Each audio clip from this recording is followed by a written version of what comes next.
Esse é o Mundo em Revolução e nós vamos falar agora sobre a situação da Ucrânia. Hoje, dia 27 de agosto de 2023, são 8 horas da manhã aqui em Washington, 9 horas da manhã no Rio de Janeiro e 3 horas da tarde lá em Kiev, no momento que eu gravo esse vídeo. Sim, hoje, infelizmente, eu estou gravando um pouco mais tarde que o normal. Pois bem, temos algumas novidades aqui em termos de ataques ucranianos na retaguarda. Um ataque em Kursk que é muito estranho, a gente não sabe direito se foram os ucranianos mesmo que fizeram isso. Mas a principal notícia hoje é o avanço aqui entre Verbov e Novoprokopivka. Os ucranianos conquistaram uma região alta, né, uma colina aqui na região que é muito importante, a gente vai entender por que aqui na região. E já tem várias indicações do rompimento da linha principal defensiva russa nessa região também. Infelizmente, hoje nós tivemos a confirmação de um acidente que aconteceu num treinamento aqui na região de Zhytomyr, em que 2 aviões ucranianos de treinamento se chocaram no ar e acabaram matando 3 pilotos ucranianos, dentre os melhores pilotos da Força Aérea Ucraniana. Infelizmente, um acidente muito trágico aqui, né? Tivemos ataques russos também aqui em Kiev, mas não foi nada muito sério, não. E foi divulgada também a confirmação por DNA da morte do Prigozhin, tá? Os russos fizeram exames de DNA nos restos mortais identificados lá na queda do avião e confirmaram que a lista de passageiros corresponde aos mortos ali e, portanto, está confirmada, além de qualquer dúvida, a morte do Prigozhin naquele acidente. Vamos falar sobre esses e outros assuntos em detalhes. Essas notícias foram sugeridas por um monte de gente. Eu agradeço a todo mundo que sugeriu notícias usando lá o @ancapsubot. Infelizmente, eu estou sem o meu sistema aqui, eu não tenho como acreditar a cada um, mas eu agradeço a todo mundo que sugeriu e agradeço também a você que está assistindo o nosso vídeo. Se você gosta do nosso conteúdo, por favor, deixe o seu like e se inscreva aqui no canal, né? Pois bem, houve um ataque com mísseis, né, 4 mísseis russos que acabaram sendo derrubados pela defesa antiaérea ucraniana. Todos os 4 que foram lançados foram derrubados, mas os destroços dos mísseis acabaram atingindo algumas residências ali na região de Kiev. Foram 10 casas privadas, 2 carros e um hangar que foram danificados, mas sem grande preocupação. Também tiveram 2 vítimas, 2 feridos nesse caso, né? Então foi o ataque russo ontem contra Kiev. Os ucranianos, porém, fizeram algumas outras coisas também aqui. Um armazém lá em Sevastopol, no porto da Crimeia, está pegando fogo também, provavelmente um ataque ucraniano. E também aqui em Berdiansk, Sevastopol fica aqui na Crimeia ocupada, né, essa grande cidade aqui. Berdiansk, essa outra cidade mais aqui no Mar de Azov, e também ocupada temporariamente pelos russos, e parece que atingiu um armazém próximo da estação de trem, que é onde os equipamentos militares russos eram armazenados. Então, tá pegando fogo lá, um fogo bem espesso aqui, ó. Essa outra imagem dá para ver que tem várias, assim, uma distância grande aqui, pegando fogo justamente os armazéns russos ali na região de Berdiansk, onde tem o armamento, o equipamento russo, né? Então, mais um ataque ucraniano ali. Além disso, os ucranianos atingiram a área de Henichesk, na região ocupada de Kherson. Henichesk é essa cidade aqui, é uma cidade que tem sido muito usada pelos russos porque ela está a mais de 90 quilômetros da linha de frente, ou seja, os ucranianos não conseguem usar o HIMARS. Atualmente eles têm o Storm Shadow, então eles podem atingir Henichesk, mas a quantidade de Storm Shadow que eles têm também não é tão grande assim. HIMARS tem muito mais abundância no final das contas, então Henichesk ainda consegue prover alguma proteção para os russos pela distância. De qualquer forma, foi atingida ontem, foi atingida aqui em Henichesk. A gente não sabe exatamente o que foi atingido nesse momento, mas a gente sabe que foi atingido. Aqui tem uma nuvem de fumaça aqui subindo ali na região, né? Bom, em Kursk teve 13 explosões à noite. Kursk é essa cidade russa que fica aqui a noroeste da Ucrânia, né? E houve 13 explosões explosões à noite por lá. Segundo a defesa antiaérea russa, todos os drones ucranianos teriam sido derrubados, mas um drone na queda acabou atingindo um prédio residencial aqui. Seria esse prédio aqui atingido pelo drone na queda, né? Então dá para ver realmente que alguma coisa atingiu aqui, quebrou algumas janelas e coisa e tal, mas não parece um dano muito grande no final das contas, né? Mais janela quebrada mesmo. E tivemos também nessa noite uma nova sabotagem na Crimeia, nas barracas dos soldados russos, né? Onde está o acampamento dos soldados russos, ali próximo a Yevpatoria, né? Yevpatoria é essa cidade aqui na Crimeia também, é uma cidade que já foi, é uma grande base russa, que tem uma base de saque, né? Base aérea de saque, que aqui próximo e parece que aqui próximo tinha então um acampamento dos soldados russos e os ucranianos fizeram uma missão de sabotagem ali, né? 14 militares foram mortos durante o sono. Não sabe como é que eles entraram, como é que eles passaram pelos guardas, mas eles entraram nas barracas e mataram os 14 soldados. Uma parte com um corte na garganta e outra parte com faca no coração, né? Ou seja, eles não sabem como que eles passaram pelos guardas e coisa e tal e acabaram nas barracas. Mas é uma coisa estranha isso daqui, porque se você parar para pensar, né, realmente seria uma operação arriscada demais, porque se um único soldado acorda durante essa operação, iria alertar os outros e acabaria gerando uma confusão para esses partizões que estariam fazendo esse ataque aqui, né? Então eu não sei muito bem como é que isso aconteceu, não. O meu palpite é que os partisãos, né, os partisãos são os civis ucranianos que estão aqui na região e que querem ajudar a Ucrânia. Eles perceberam que os russos deviam estar bêbados, né? Isso faz sentido, porque se realmente o cara bêbado é muito difícil dele acordar numa situação dessa, e aí aproveitaram isso daí e acabaram matando esses 14 soldados russos. Então, excelente notícia, excelente estratégia isso daqui, menos 14 nisso daqui. E mostra também como é que os russos aqui, que estavam muito tranquilos aqui na Crimeia, ainda se sentindo bem na retaguarda profunda, né, bem longe da linha de frente, acabam se cada vez mais na linha de frente, porque já teve o ataque ucraniano com barcos aqui na cidade de Olenevka, né, nesse canto aqui, e agora também aqui em Evaptória, ou seja, a Crimeia está cada vez menos, está tendo menos paz lá, né, cada vez mais próxima dessa guerra. Isso daqui foi comunicado pelos próprios russos, tá? Bom, isso daqui é uma outra história que está acontecendo. A gente já tem acompanhado essa cena da 205ª Brigada Russa, que está ali na região de Kozak-Larehi, né, que os rapazes se perderam nas ilhas, os ucranianos capturaram um monte de gente, coisa e tal, e o pessoal está pedindo reforços e parece que os reforços não chegam, nada resolve a situação cada vez mais crítica. A gente está falando dessa região aqui, de Kozak-Larehi. Kozak-Larehi, o Campo dos Cossacos, é essa cidadezinha aqui na margem esquerda do rio Dnipro.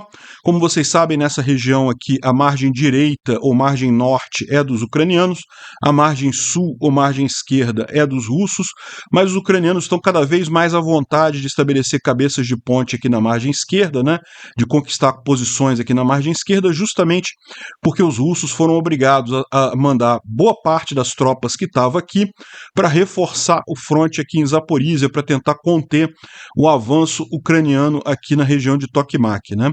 Então as tropas aqui ficaram mais enfraquecidas e os ucranianos têm feito a festa aqui. E particularmente nessa região aqui de Kozak-Larehi, a gente está acompanhando o drama do 205ª Brigada Russa, que está cheio de atrapalhada, já mandou vários pelotões para a morte, várias companhias para a morte.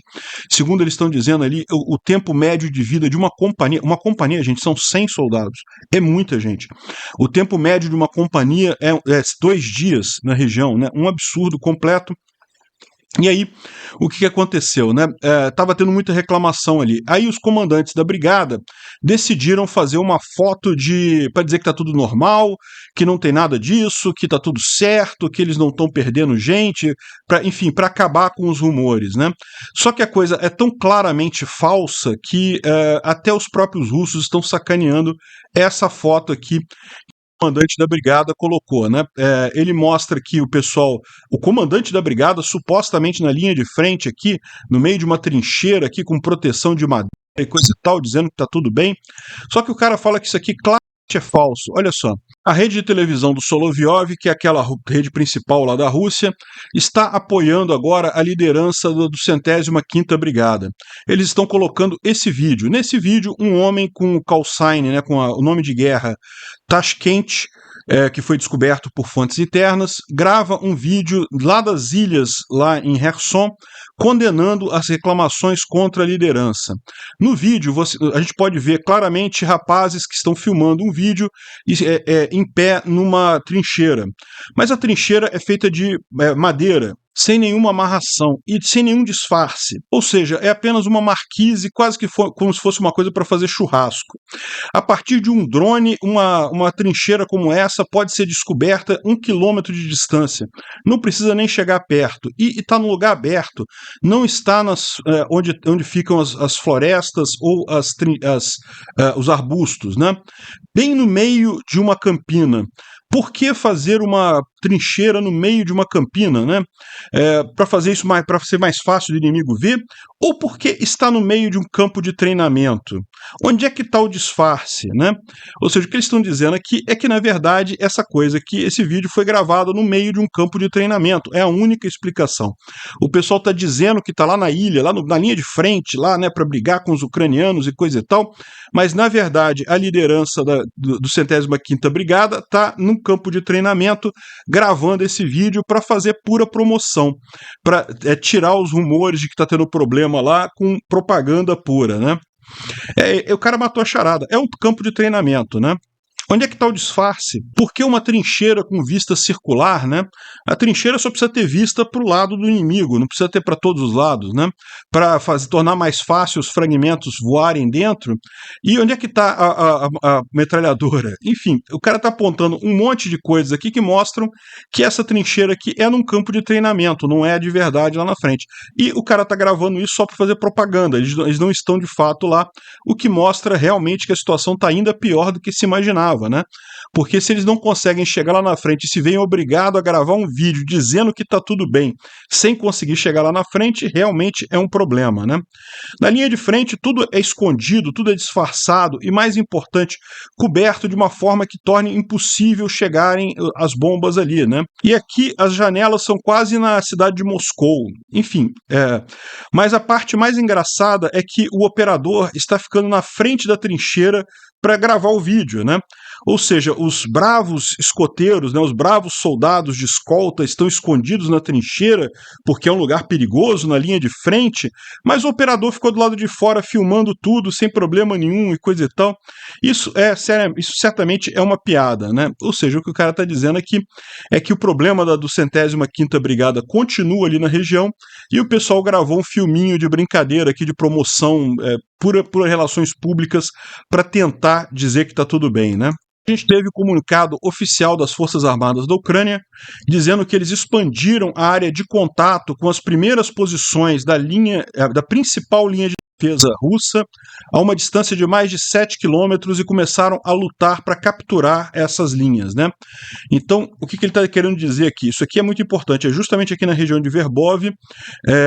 Aqui, a gente sabe, entre Yushchenkov e Verbov, passa aqui a principal linha de defesa russa. É a segunda linha, né? A primeira, ela era antes aqui de Robotny, já foi furada pelos ucranianos há bastante tempo, mas essa segunda linha é a principal. E depois dessa segunda tem uma terceira aqui em Tokmak também, mas não deve ser tão forte. A segunda linha é a principal, é a mais difícil, a mais bem preparada, né, para ser passada.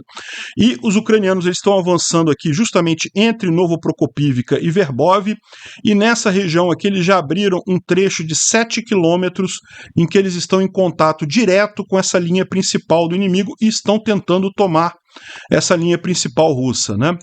Então, se você vê aqui, as Forças Armadas expandiram a área de contato com essa primeira posição da primeira linha de defesa inimiga, da principal linha de defesa inimiga, né, a uma distância de 7 quilômetros. Então, ou seja, tem um trecho de 7 quilômetros que os ucranianos estão brigando para tomar essa trincheira, tomar essa posição defensiva russa ali na região, né? Ontem a gente tinha informação de gente dizendo que já tinha rompido essa linha de defesa. É possível que isso tenha acontecido, tá, gente? A gente não pode descartar ainda não. Essas coisas levam alguns dias para serem confirmadas também. E aqui, ó, a gente continua vendo em canais russos essa mesma informação. Houve um breakthrough dos ucranianos na região de Verbov, ou seja, os ucranianos furaram essa segunda linha de defesa, ou essa linha principal de defesa russa ali na região de Verbov, né? Verbov é essa cidade aqui. É uma cidade que a maior parte dela ainda está controlada pelos russos, mas tem uma ampla área aqui de no man's land, né, de terra de ninguém, e justamente por aqui que está sendo feito esse contato entre Novo Prokopivka e Verbov. A gente vai entender por que eles estão fazendo nessa região aqui e não em Verbov em si, ou em Novo Prokopivka em si daqui a pouquinho. Mas a ideia é justamente essa, né? Eles, segundo alguns bloggers russos, já romperam ali. Se romperam, é uma ótima notícia isso, né? Aqui, ó, o Paystyle One traz a informação do porquê que eles estariam neste ponto entre Verbov e Novo Prokopivka. Tem informações de campo que os ucranianos conquistaram uma colina, né, uma altura ali na região entre Novo Prokopivka e Verbov, na região aqui que tem esse círculo vermelho aqui, né? Não tem evidência visual neste momento que a colina tenha sido conquistada, mas ela fica bem na linha defensiva russa. Então, se os ucranianos de fato tomaram essa colina, isso pode comprometer completamente a defesa russa ali, ou seja, isso daqui seria sim um breakthrough, seria uma quebra um furo nessa defesa russa, né? Os russos parecem ter enfraquecido a defesa de Kopani, que é aqui, Kopani é aqui para a esquerda, aqui, né, para oeste, para poder defender esse ponto aqui, para colocar tropas para defender esse ponto aqui, porque é neste momento o mais sério, né? Bom, e o que ele está falando aqui em termos de altura? Se a gente pegar a elevação aqui na região, olha só como é que é a elevação aqui. Aqui, ó, é Novo Prokopivka, aqui é Verbov. Repara que por que os ucranianos vieram por Robotny e Novo Prokopivka? Justamente para aproveitar a altura aqui, né? Se você pegar aqui, ó, dá para ver que aqui, ó, Robotny já fica numa região mais alta, Novo Prokopivka também. Verbov, por outro lado, fica numa ravina, né? Fica numa planície aqui, fica num aluvião de rio aqui. Então, não é uma cidade muito defensável. O que os ucranianos teriam tomado é essa colina aqui, né? E justamente a defesa russa, a principal linha de defesa russa, ela passa por essa altura aqui, e aqui ela vira para cá e atravessa aqui na frente de Verbov, né? Então, essa colina aqui, essa posição mais alta que tem nesse ponto aqui, é que seria o crucial, né, para os ucranianos. Por quê? Porque eles já teriam não apenas vazado a linha defensiva, como eles agora têm uma posição de domínio em relação à área que vem a seguir, né? E aqui, ó, aqui já é Tokmak. Tokmak fica no baixo também. Então, eles tendo isso daqui, eles já podem expandir a conquista aqui de Novo Prokopivka, essa região alta aqui, e vão ter domínio para atingir Tokmak logo aqui em seguida, né? Então, realmente, essa colina aqui que teria sido conquistada, a gente não tem evidência disso ainda, mas que teria sido conquistada pelos ucranianos, é realmente algo muito importante aqui. Se foi realmente, é uma grande vitória, um grande avanço aqui, né? O War Frontline também fala que teve muito avanço ali na região de Tokmak e Verbov, né? Os ucranianos conseguiram penetrar algumas áreas minadas, profundamente minadas, né? Pesadamente minadas, na linha principal de defesa, e tem reportes já que eles já tomaram controle de uma ou mais pontos de ground lines of communication. Glocks são linhas de comunicação, mas no sentido mais amplo, tá? Não é só comunicação de informações, é também comunicação, levar mantimentos, levar equipamento, levar comida, levar munição e também tirar feridos. Então, linhas de comunicação são tipicamente estradas, né, ou alguma via que você possa usar para abastecer a linha de frente. Eles estão falando que os ucranianos tomaram linhas de comunicação russas. Isso pode significar a mesma coisa. O fato de eles estarem no alto aqui entre Novo Prokopivka e Verbov, eles têm uma vantagem e têm poder de fogo sobre as linhas de comunicação, ou seja, sobre as estradas que abastecem essa linha de frente aqui, e isso pode atrapalhar bastante os russos ali na região, né? Então, mais boas notícias aqui. E o Defmon complementa ainda que também os ucranianos estão fazendo assalto em Kopani e na cidade de Verbov. Ou seja, o principal avanço deles aqui, ó, aqui o está bem explicado aqui. Essa aqui, então, é a primeira linha de defesa russa, como vocês podem ver passando aqui. É aqui que os ucranianos já têm 7 quilômetros aqui, que eles já em contato com essa linha, que já estão brigando para tomar essa linha. Algumas pessoas dizendo que eles já tomaram algum pedaço, já tomaram as alturas aqui nessa região. Mas, além disso, eles continuam atacando aqui na direção de Verbov e também na direção de Kopani, que é essa outra cidade aqui, né? Então, a situação para os russos ali na região parece bastante crítica em termos de avanço. E a situação é tão crítica, as perdas russas na região são tão altas que eles estão sendo forçados a trazer com urgência tropas de outras áreas do fronte, disse o Oleksandr Stupun, que é um oficial lá do exército ucraniano, né? E, de fato, o Rob Lee está dizendo aqui que isso indica que a possibilidade de múltiplos regimentos da 76ª divisão do VDV, que estava lá no sul, era a última grande divisão dos russos que não tinha sido ainda usada aqui nessa guerra.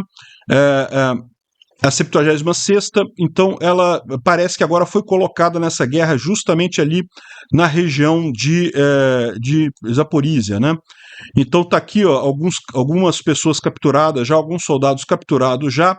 A 73ª Brigada de Operações Especiais Marítimas, né, dos ucranianos, pegaram souvenirs da 104ª e do 134º e do 134º Regimento de Assalto Aéreo, que fazem parte da 76ª Divisão dos VDV, né, dos paraquedistas russos.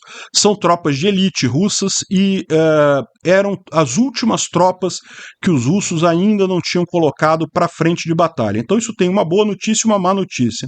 A boa notícia é que a última, depois de vencida esse regimento, essa divisão russa, os russos não têm mais nada para colocar ali para defender.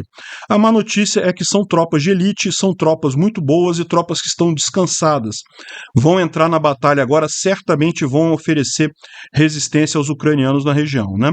Não tem problema, os ucranianos também recentemente colocaram a 82ª Brigada, que também estava na reserva, também estava em descanso, então também está descansada ali, também é uma tropa de elite ucraniana. Enfim, a coisa não vai ser fácil, mas os ucranianos estão vencendo nessa região ali, estão conseguindo avançar ali na região de Verbov, né? Além disso, a gente tem notícias agora de Klishivka aqui em Bakhmut, né? A outra linha de frente, que estava. Os ucranianos avançaram bastante aqui, depois os russos fizeram vários contra-ataques tentando retomar Klishivka, os contra-ataques falharam e coisa e tal, mas agora a gente tem uma evidência de mais ou menos como é que está a posição ali, e é importante a gente ver, porque faz um tempão que a gente não tem notícias daqui, né? A gente sabe que os ucranianos decidiram priorizar definitivamente o fronte de Zaporísia, então pode ser que algumas unidades tenham sido tiradas daqui, e daí o avanço mais lento aqui na região de Bakhmut, né? Mas, de qualquer forma, teve geolocalização das forças ucranianas bem no centro de Klishivka, ou seja, eles ainda dominam a maior parte de Klishivka. Se tem ainda alguma tropa russa aqui, é uma pequena parte aqui no leste da cidade, né? E isso significa que os ucranianos continuam mantendo Klishivka e, o mais importante de tudo, as alturas aqui em torno de Klishivka, né? Porque lembra, como a gente falou, nessa região aqui, as colinas, as alturas aqui ao redor de Klishivka são muito mais importantes que a cidade de Klishivka em si, né? A cidade de Klishivka fica numa região mais baixa, mas os ucranianos estão controlando essas alturas aqui em torno, e isso é o mais importante aqui. Bom, uma outra notícia que saiu também é que está havendo uma briga muito grande entre russos e ucranianos pelas Boyk Towers. São plataformas de petróleo ali na região do Mar Negro, elas ficam nessa região aqui, ó. Nessa região aqui são várias plataformas, aqui tem uma um poço, uma região de exploração de petróleo muito forte aqui.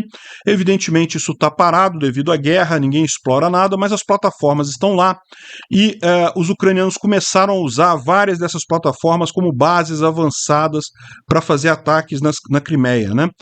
Eles usam a Zimny Island aqui, que é a Ilha das Cobras, que está aqui desse lado, e também essas plataformas que estão no meio aqui do Mar Negro, né? Justamente como postos avançados para fazer ataques à Crimeia. E os russos estão tentando retomar, está uma briga grande nessas plataformas aqui. É curioso esse tipo de coisa, porque realmente acaba sendo uma disputa pouco usual, né? Não é fácil você tomar uma plataforma dessa aqui. Enfim, está acontecendo isso ali, né? O Instituto para o Estudo da Guerra, ele está bem resumido hoje, ele fala basicamente apenas sobre a ofensiva ucraniana ali na região, que teria atingido a principal linha de defesa, e a principal linha de defesa russa, então, está sendo brigada neste momento, estão fazendo essa briga ali neste momento, a gente não sabe ainda qual vai ser o resultado disso daí. Ele fala aqui da 76ª Divisão VDV, que foi colocada ali, e parece que está sendo colocada ali em Zaporizhia para favorecer, para tentar segurar esse avanço ucraniano. Enfim, não tem nenhuma grande novidade por aqui, né? Bom, infelizmente a gente teve um trágico acidente do lado ucraniano, dois aviões Su-25 de treinamento que estavam fazendo missões de treinamento aqui na região de Zhytomyr, nessa região aqui, acabaram se chocando no ar e com isso 3 instrutores da Força Aérea Ucraniana, ou seja, não apenas pilotos, mas pilotos muito experientes, pilotos que estariam entre aqueles que provavelmente iriam ser treinados para o F-16 e coisa e tal. 3 dos melhores pilotos acabaram morrendo nesse trágico acidente. O capitão Andriy Jus Piloshikov, o major Serhiy Prokazin e o major Vyacheslav Minka. Os 3 muito experientes estavam fazendo ações de treinamento ali na região e acabaram os jatos se chocando e causando essa tragédia, né? Infelizmente, eles devem estar com uma agenda de treinamento muito puxada, eles têm que treinar muitos pilotos ucranianos, porque com a perspectiva da chegada do F-16, evidentemente os melhores pilotos ucranianos vão para os F-16, mas tem que ter piloto para os outros aviões também, né? Tem que ter piloto para o resto da frota aérea ucraniana, então eles estão num processo de treinamento muito forte, infelizmente acabou acontecendo essa tragédia, né? Bom, os russos estão oferecendo $1 milhão em dinheiro e um passaporte para quem trouxer um F-16 para a Rússia. Se alguém tiver acesso a um F-16, eles querem certamente para estudar o avião, né, para tentar descobrir pontos fracos e coisa e tal. Então, se alguém tiver acesso a um F-16 e quiser voar ele para a Rússia, vai ganhar $1 milhão em dinheiro e um passaporte russo. E, enfim, boa sorte para quem for tentar, só lembrando que o jato vale muito mais do que $1 milhão. Ou seja, é só se você roubar realmente o jato F-16 de alguém para levar para lá, né? É o desespero dos russos com isso daí, eles sabem que a situação vai ficar crítica para eles com a chegada dos jatos lá, né? Bom, o Comitê de Investigação da Rússia sobre o acidente que matou o Prigozhin concluiu o teste de DNA de todos os 10 corpos que foram encontrados no local do acidente, né, ou no local da queda, e declararam que o Prigozhin está oficialmente declarado morto, ou seja, todos os 10 corpos que tinham ali no avião bateram com a lista de passageiros, então são mesmo aqueles passageiros lá, ou seja, o Prigozhin está mesmo morto, né? E aí começaram a circular ontem algumas informações que o grupo Wagner seria comandado por outra pessoa. Havia um rumor de que o Mercador da Morte, o Victor Bolt, que lembra aquele vídeo Senhor das Armas? Um filme americano muito bacana de um cara que negociava armas e coisa e tal. Aquele filme é inspirado nesse cara. Ele estava preso nos Estados Unidos e ele foi agora trocado numa troca de prisioneiros, já fazem alguns meses isso, foi trocado por por uma jogadora de basquete americana que foi presa na Rússia por porte de drogas e coisa e tal, sendo que não tinha nada ali, mas enfim, é um absurdo isso. O americano tem que tomar muito cuidado na hora de ir para a Rússia, porque arrisca ser preso a troco de nada, só para ser usado como moeda de troca, né? Enfim, ele tinha sido devolvido pelos americanos para os russos no final do ano passado, e agora, segundo está dizendo esses rumores, ele iria assumir o grupo Wagner em nome de Putin, né? Mas isso daqui parece que já foi desmentido. Tem uma outra informação que já tem um outro líder do grupo Wagner, o Anton Olegovich, que seria um comandante de campo do grupo Wagner, então ele já faria parte do grupo Wagner, o nome de guerra dele é Lotus, e ele teve uma missão muito importante, teve um papel muito importante ali na tomada de Soledar e Bakhmut, e também serviu com o grupo Wagner na Síria. Estão dizendo que ele é o novo líder do grupo Wagner. Resta a grande questão: quem financia o grupo Wagner? Será que o grupo Wagner tem dinheiro para se manter por muito tempo, né? Vamos ver como é que essa coisa vai desdobrar. Esse caso aqui me parece um pouco mais factível. O caso anterior parece que já foi até desmentido, não é ele, coisa e tal. Esse aqui me parece factível porque é alguém de dentro do próprio grupo Wagner, isso faria muito mais sentido, né? E não está claro também se esse cara aqui ele está assumindo o grupo Wagner para apoiar o Putin ou para vingar do Putin, né? Vamos descobrir isso mais adiante. Bom, o Vladimir Osherkin, que é um dissidente russo, ele lutava pelos direitos humanos na Rússia, acabou tendo que fugir de lá para Paris, ele está exilado em Paris nesse momento, e ele tem uma organização para tentar ajudar russos que precisem fugir da Rússia, né? Chamado gulagu.net, né? Então ele faz esse trabalho de expor os podres da Rússia e ajudar russos que queiram sair de lá. E ele era um grande crítico do Prigojin, né? Ele sempre criticou muito o Prigojin. Só que, olha só o que aconteceu. Segundo alguns líderes do grupo Wagner, o Prigojin percebia o Osherkin como um inimigo, mas respeitava ele por sua diligência e consistência. E o Prigojin antecipou sua própria provável assassinato e preparou um hard drive, né, um disco rígido de dados para ser liberado caso isso acontecesse. E a pessoa que está em contato com o Osherkin disse que vai mandar para ele o hard drive com todas as informações para ele divulgar os podres do grupo Wagner e da Rússia como um todo, né? Se isso realmente acontecer, vai ser algo ótimo. Vamos torcer para que sim, né? Lembrando que, como a gente falou, o Osherkin era um crítico do Prigojin, era um inimigo do Prigojin, mas parece que o Prigojin tinha ele como pelo menos uma pessoa consistente, que ele saberia que mandando as informações para lá, essas informações seriam divulgadas, né? Vamos aguardar esse HD, se ele vai chegar mesmo, se não vai chegar. Lembra, isso aí pode ser, enfim, pode ser um monte de coisa, pode ser enganação. Vamos aguardar se vai ter informação disso daqui. Provavelmente sim, seria muito interessante de ver, né?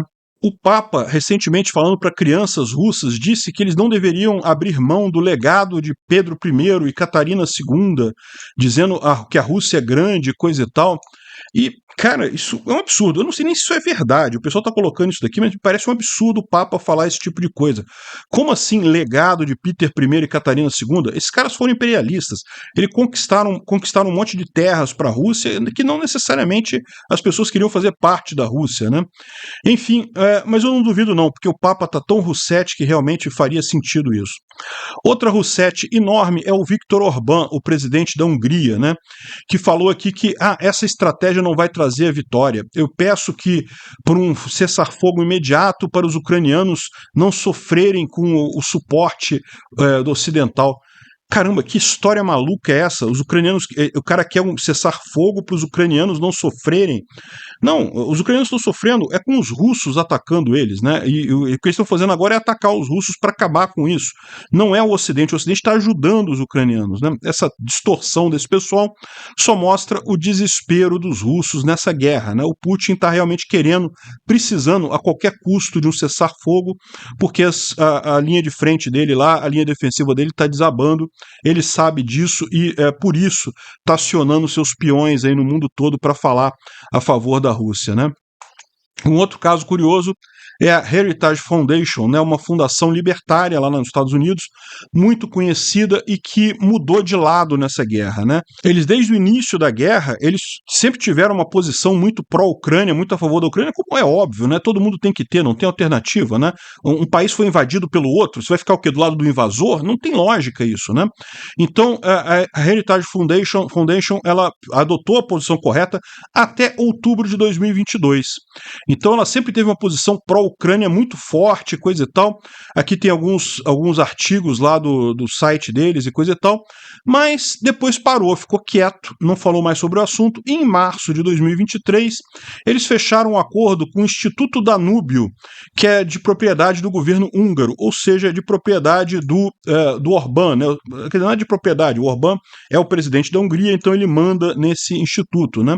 E depois disso, ele completamente mudou a posição na Ucrânia. Vai ficar muito feio isso para a Fundação Heritage, hein? Vai ficar muito feio mesmo, porque agora ele começou a dizer que a ajuda para a Ucrânia coloca a América por último e não sei o que lá, ou seja, dá a entender que o pessoal está mudando de lado por dinheiro, né? Não é de se estranhar, mesmo no caso do Papa, mesmo no caso do Orbán, mesmo no caso de tantas outras figuras que tem por aí que apoiam a Rússia, não dá para estranhar se for por dinheiro isso. Na verdade, a única explicação que tem para isso, não tem lógica nenhuma em apoiar o invasor. Qual a lógica de apoiar o invasor, né? Esse pessoal que está apoiando por dinheiro, parece que a coisa está acabando, né? Porque, por exemplo, o Kim.com está dizendo aqui que uma Rousseff desde o início, né? Tem falado muito contra a Ucrânia, contra os Estados Unidos, contra a OTAN, a favor da Rússia. E agora ele falou que está reduzindo o tempo dele no Twitter, que vai parar de falar, que não vai falar mais nada sobre isso e coisa e tal, vai ficar um tempo sem falar, né? Pois bem, será que o Pix não caiu, né? Será que os russos estão com dificuldade de pagar essas ajudas todas que eles estão recebendo? A economia russa está desabando. Mais dia, menos dia, esse pessoal que está dependendo de ajuda russa para falar um lado da guerra vai acabar se vendo na situação muito ruim de ou ter que mudar de lado para assumir o lado correto ou então ficar falando besteira sem receber pagamento, né? O Kim.com já deu a deixa, fica quieto, não vou falar mais nada, né? Obrigado por assistir o vídeo até o final. Se gostou do conteúdo, não esqueça de deixar o seu like, isso ajuda o canal a crescer e a chegar para mais gente. Se não gostou, deixe o dislike e explique nos comentários como podemos melhorar. Comente também sugestões de temas que podemos trazer por aqui. Comentários insultuosos ou defendendo ditaduras e criminosos de guerra serão sumariamente bloqueados. Agradeço a compreensão. Se ainda não é inscrito no canal, considere se inscrever clicando no botão inscrever-se abaixo e marcando a campainha para todos os avisos. Se quiser ajudar o canal, veja no nosso site como você pode fazer isso.